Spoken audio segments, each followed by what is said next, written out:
ये इसके पीछे एक पूरा माफिया था और इसमें बड़े बाअसर लोग मौजूद थे जिन्होंने इतनी ज़्यादा मुज़ाहिमत की, वरना आप देख रही हैं कि 2 सूबों की पुलिस मिलकर एक बच्ची को निकालना उनके लिए मुश्किल हो गया था। आपका कभी दुबास के साथ कोई कांटेक्ट हुआ इनडायरेक्टली या फिर डायरेक्टली? 100% इसके पीछे जो इन्वॉल्वमेंट है वो डेफिनेटली वो इंतहाई बाअसर लोगों की है। अभी अभी तक इस वक्त भी जो है वो कोई बच्ची की रिकवरी का कोई वो नहीं पता चला कि ऑफिशियली से रिकवर किया गया है या नहीं। अच्छा, आपको इस तरह कभी कोई जो है ना वो ऑफर आई है कि आप जो है ना वो केस वापस ले लें और हम आपको बच्ची वापस दे देंगे? डिजिटल पाकिस्तान की वीडियोस देखने के लिए हमारा चैनल सब्सक्राइब कीजिए और बेल आइकॉन को प्रेस कीजिए ताकि आप हर वीडियो से बाखबर रह सकें। डिजिटल पाकिस्तान के साथ मैं हूँ महाम जहरा। नाज़रीन, इस वक्त मैं दुआ जहरा के घर पर मौजूद हूँ, जहाँ पर दुआ जहरा रहती थी, जहाँ दुआ जहरा की पूरी फैमिली उसके साथ रहा करती थी। लेकिन अब हालात कुछ ऐसे हैं कि यहाँ पर कोई भी नहीं रहता, क्योंकि वालिद का कहना ये है और उसकी वालदा का भी दुआ की कि घर में आने का दिल ही नहीं करता, क्योंकि घर में जो है वो हमें ऐसे लगता है कि दुआ अभी भी मौजूद है। अक्सर वालिद ने ये कहा कि मैं बेदीहानी में दुआ को आवाज़ लगा दिया करता था। दुआ जहरा का केस एक वाहिद ऐसा केस है जिसने इतना टाइम लगा दिया और अभी तक इसका कोई नतीजा निकल कर नहीं आया। अभी भी 19 तारीख को कोर्ट में सब यही उम्मीद कर रहे थे कि दुआ जहरा अपने घर वापस आ जाएगी, लेकिन दुआ जहरा नहीं आई। नाज़रीन, 24 तारीख को अदालत ने ये फैसला सुनाया है कि बच्ची को कोर्ट में लेकर आना है, कोर्ट में पेश करना है। अभी तक ऐसा कोई मामला नजर नहीं आया कि बच्ची को बाज़ेयाब कर लिया गया है या नहीं। दुआ के वालिद मेरे साथ मौजूद हैं, इनसे जानते हैं कि अभी तक क्या सूरत हाल है और आगे अब केस किस तरफ जाता हुआ नजर आ रहा है। अस्सलाम वालेकुम सलाम। भाई, बताएं कि 19 तारीख को बहुत ज़्यादा उम्मीद थी लोगों में कि दुआ जो है वो आ जाएगी, क्योंकि जिस तरह गिरफ्तारियां हुई थी पंजाब में, उसके बाद काफ़ी एक सब में उम्मीद जागी थी कि अब बच्ची जो है वो बाजियाब हो जाएगी। लेकिन 19 तारीख को भी बच्ची नहीं आई। अब आपको क्या लगता है कि 24 तारीख को क्या होगा? मैं बहुत ज़्यादा मुझे उम्मीद है कि पुलिस, चूँकि पुलिस के ऊपर बहुत ज़्यादा प्रेशर है और जिस तरह का एक्शन जज साहब ने लिया है, बकौल जो इस किस्म के केसेस जो वो करते हैं सहाफ़ी, वो कहते हैं माजी में ऐसी मिसालें नहीं मिली हाई कोर्ट में से, तो डेफिनेटली पुलिस इंतहाई ज़्यादा अंडर प्रेशर है और मेरा नहीं ख्याल कि उनके पास कोई ऑप्शन है सिवाय इसके कि बच्ची को रिकवर करके लेकर आएँ।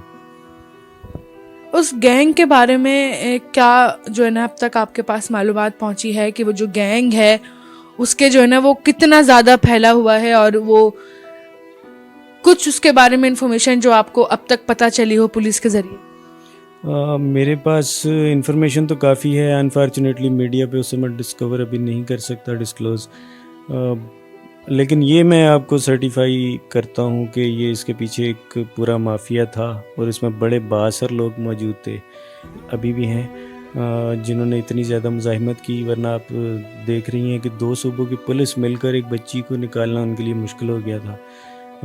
अभी तक इस वक्त भी जो है वो कोई बच्ची की रिकवरी का कोई वो नहीं पता चला कि ऑफिशियली से रिकवर किया गया है या नहीं। 100% इसके पीछे जो इन्वॉल्वमेंट है वो डेफिनेटली वो इंतहाई बाअसर लोगों की है।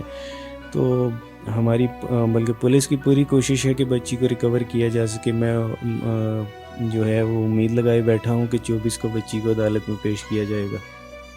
अच्छा, इस पूरे मामले में जब से ये केस शुरू हुआ है और अब तक आज के दिन तक आपका कभी दुबास के साथ कोई कांटेक्ट हुआ इनडायरेक्टली या फिर डायरेक्टली? किसी भी किस्म का कोई कांटेक्ट नहीं हुआ। यानी एक होता है कि आपको डायरेक्ट बच्चा फ़ोन, मेरी बेटी फ़ोन कर देती, ये तो हुआ ही नहीं। मेरा ये वाला कांटेक्ट भी नहीं हुआ कि कोई जो सेकंड पार्टी थी वो बैकडोर कोई चैनल चलाती और वो कोशिश करती। उन्होंने कुछ कोशिश करने की कोशिश की उस वक्त जब वो बिल्कुल फंस चुके हैं। मैंने पहले भी टीवी के ऊपर भी, आज मीडिया पे भी मैंने यही बोला है, हम उन्हें पूरा कोर्ट के अंदर ट्रैक करेंगे और ये लेकर आएंगे, क्योंकि इस केस को ना सिर्फ मैं अपनी बच्ची के लिए फ़ाइट कर रहा हूँ, बल्कि फ्यूचर में इस किस्म के केसेस किसी और की बेटी के साथ ना हो, तो ऐसे मुजरिम जो हैं वो उनको कड़ी से कड़ी सज़ा दिलानी है। अच्छा, अभी सिंध पुलिस, पंजाब पुलिस आपके साथ ताउन कर रही है ठीक तरह से, वो अपने फ़राइज़ अंजाम दे रही है ठीक तरह से, आप कितना मुतमईन हैं पुलिस की कारकर्दगी से?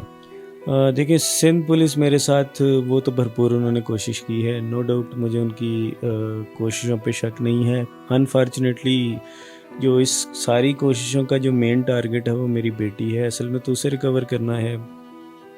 अब वो कितनी एफ़र्ट्स कर रही हैं ये तो सबको नज़र आ रहा है, लेकिन इसका रिज़ल्ट अभी तक मिला नहीं। तो पंजाब पुलिस जो है वो बेसिकली मेरे साथ तो वो लिंक्ड अप है ही नहीं, वो तो है सिंध पुलिस के साथ, क्योंकि उन्हें डायरेक्शन ये दी गई है। बल्कि अभी जो 19 तारीख को जज साहिब ने जो कोर्ट में ऑर्डर पास किया था वो यही था कि अगर आईजी पंजाब को भी पाबंद किया गया था कि वो आईजी सिंध की इस सिलसिले से भरपूर मदद करें। तो Punjab police basically Sindh police की हेल्प आउट कर रही है।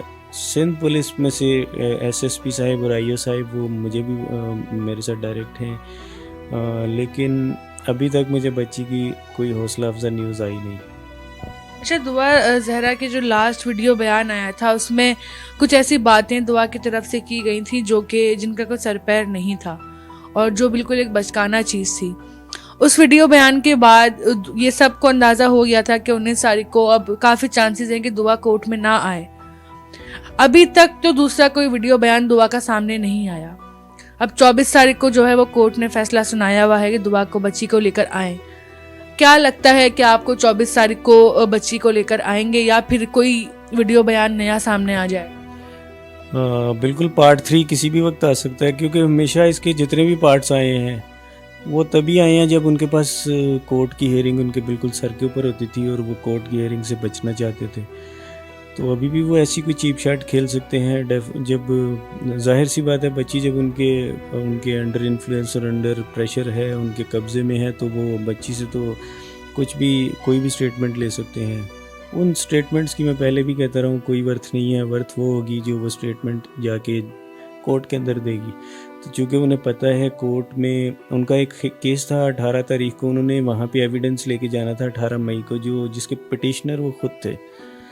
चूँकि उनके पास लीगल ग्राउंड कोई भी है ही नहीं, झूठ के ऊपर उनका सारा वो खड़ा है, तो वो 18 को उन्होंने वो केस परसू ही नहीं किया। और मेरी लीगल टीम गई थी, हमने वहाँ पे जाके पूरे दलाइल दिए और जज साहब ने हमारे हक़ में फ़ैसला दिया, तो वहाँ से केस वाइंड अप हो गया। अभी उन्होंने एक जो है वहाँ पे उनकी जो ज़हीर की माँ हैं, उन्होंने एक वहाँ पे हाई कोर्ट में एक पिटीशन डाली है कि उन्हें हरासा किया जा रहा है। अब आप यकीन करें, अल्लाह भला करे उन वकील साहब का जिन्होंने उनसे ये मशवरा दिलाया। हम उस खातून की तरफ नहीं जा रहे थे, उनको एक एज ए ख़ातून होने की एक वो दे रहे थे कि यानी एक एडवांटेज दे रहे थे।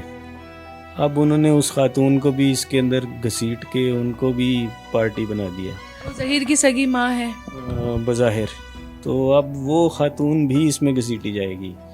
और जाहिर सी बात है कि पुलिस हरासा तो कर ही नहीं रही, पुलिस तो कोर्ट के एड्रेस पे गई हुई है, तो हरासगी कैसी? सेकेंडली हरासा उसे किया जाता है जो मिलता है, जो मिल ही नहीं रहा उसकी हरासगी कैसे? वो तो भागते फिर रहे हैं। अगर वो जैसे मैं पहले दिन से कह रहा हूँ, अगर उनके पास वो इतनी सच्चे लोग हैं, उनके पास उन्होंने शादी की है जी, जैसे बज़ाहिर बोला जा रहा है, तो आए कोर्ट में आए, प्रूव करें उस चीज़ को। कोर्ट कोई मेरे वालिद साहब की खरीदी हुई जागीर थोड़ी है। कोर्ट तो देखेगी जो दोनों तरफ के वो दलाइल होंगे और जो दोनों तरफ की डॉक्यूमेंटेशन होगी, क्योंकि उन्हें पता है वो नहीं आ सकते, वो भागते फिर रहे हैं। जिस मुजरिम को पुलिस ने अपनी गिरफ्तारी में लिया था, उसने कोई ऐसी बात कही या उसने कोई ऐसा बयान दिया जिससे जो है ना चीज़ें साफ साफ वाज़ेह हो गई? जी, मैं एक चीज़ बताता हूँ। आज एक नेशनल टीवी के ऊपर जो दूसरी पार्टी के वकील हैं, उन्होंने एक झूठ बोला। उन्होंने कहा कि जो निकाह खान जो अरेस्ट किया गया है ये वो नहीं है। अच्छा मेहदी भाई, ये बताएं कि जिन लोगों की गिरफ्तारी हो चुकी है पंजाब में, उनकी तरफ से कोई बयान जारी हुआ जिससे मामला जो है वो साफ साफ वाज़ेह हो जाएं? जी बिल्कुल, जिनकी गिरफ्तारी हुई है उनमें एक तो गवाह हैं और दूसरे निकाह ख्वान हैं। आज वकील साहब जो दूसरी पार्टी के, उन्होंने नेशनल टीवी पे बैठ के एक झूठ बोला कि ये निकाह खान भी वो नहीं है और जो हमने निकाहनामा दिया है वो भी वो नहीं है, वो जाली है। वो शायद ये भूल गए कि ये निकाहनामा हमने नहीं दिया, ये उन्होंने मजिस्ट्रेट की अदालत में जो 26 तारीख को ये जो पेश किया गया था, ये वहाँ पे उन्होंने जमा करवाया था। तो कोर्ट को उन्होंने डिसीव किया, उनके ऊपर ये एक जो यानी कोर्ट में धोखाधड़ी का इल्ज़ाम उनके ऊपर एक इससे साबित होता है। सेकेंडली जो निकाह ख़वान है वो उन्होंने मजिस्ट्रेट साहब की अदालत में यहाँ कराची में उन्होंने ये बयान दिया है कि निकाह नामे के ऊपर साइन और अंगूठा मेरा है, और राय खुर्रम के पास ऐसे बहुत सारे, मैंने 3-4 मेरे जो निकाह नामे हैं जी, मेरे साइन स्टैम्प अंगूठे वाले उसके पास पड़े हुए हैं, ये उसने धोखाधड़ी की है। तो वकील साहब अब ख़ुद सोचें कि उनकी क्या पोजीशन है इस वक्त। वो उन्हें अपनी आखिरत की फ़िक्र करनी चाहिए, बल्कि दुनिया की भी अब तो फ़िक्र करनी चाहिए कि वो बहुत बुरे तरीके से फंस गए हैं इसके अंदर। उन्होंने जितनी डॉक्यूमेंटेशन जाली बनवाई हुई है ना, वो सब हमारी नज़रों में है और कोर्ट में ये सारी चीज़ें प्रूव होंगी। अच्छा मेहदी भाई, ये बताएं कि वो जो गैंग है पूरा, अब तो जाहिर सी बात है ये चीज़ 90% जो है ना अब ये प्रूफ हो गई है कि वो गैंग ही है। सिर्फ 10% चांसेस हैं मतलब इस बात के कि वो नहीं होगा, क्योंकि अब तो साफ साफ चीज़ें एक एक करके खुलती जा रही हैं, पजल सॉल्व होते जा रहे हैं। अभी इस वीडियो में अगर आपको कोई उनका बंदा देख रहा हो तो आप उन्हें क्या बोलना चाहेंगे कि अब उनको जो है ना वो अपनी कमर कस लेनी चाहिए, जब वक्त उनका एंड हो रहा है बस अब? देखिए, उनको सरेंडर कर देना चाहिए, उनको कोर्ट में आना चाहिए, आकर फेस करना चाहिए, शायद उनकी सज़ाएं कम हो जाएं। जितना भागेंगे और जितना मज़ीद झूठ पर झूठ और झूठे के पेपर्स ये तैयार करते रहेंगे, ये अपनी जो है ये सज़ाएं लंबी करती जा रही हैं। तो इनको चाहिए कि ये सरेंडर कर दें, बच्ची को पेश कर दें और कोर्ट को डिसाइड करने दें कि सच क्या था। अच्छा, आपको इस तरह का भी कोई जो है ना वो ऑफ़र आई है कि आप जो है ना वो केस वापस ले लें और हम आपको बच्ची वापस दे देंगे? देखिए, डायरेक्टली मुझे तो कोई ऑफ़र नहीं आई, क्योंकि मैं उनमें इतनी ज़रूरत नहीं है कि वो मुझे डायरेक्टली कॉल करें। मेरी लीगल टीम जो वहाँ बैठी हुई है, उनको बैकडोर की ऑफ़र्स थी। उन्होंने मुझसे पूछा, मैंने कहा मैं ऐसे शख्स के साथ कभी भी किसी भी वक्त कंप्रोमाइज़ नहीं कर सकता जिन्होंने मेरी बेटी को अगवा किया और इस हालत में पहुंचाया। अब मैं उससे इसमें जो मुलव्वस हैं, जो कल्प्रेट्स इसके अंदर शामिल हैं, वो चाहे किसी भी पोजीशन में हो, किसी भी काम, कुछ भी उनका कोई भी पोजीशन हो सोसाइटी के अंदर, मैं उन्हें अदालत में घसीटूँगा और अदालत में उनको अपनी बचाव उनको अदालत में करना पड़ेगा। दुआ, अगर ये वीडियो आपकी देख रही हो तो दुआ को क्या बोलना चाहेंगे? और मैं, यकीन करें, मुझे कोई उम्मीद नहीं कि वो ये वीडियो देख रही है, लेकिन मैं सिर्फ उसे यही कहूँगा कि अब मंजिल बड़ी करीब है और उसे हौसले से काम लेना चाहिए। उसका बाप अभी ज़िंदा है।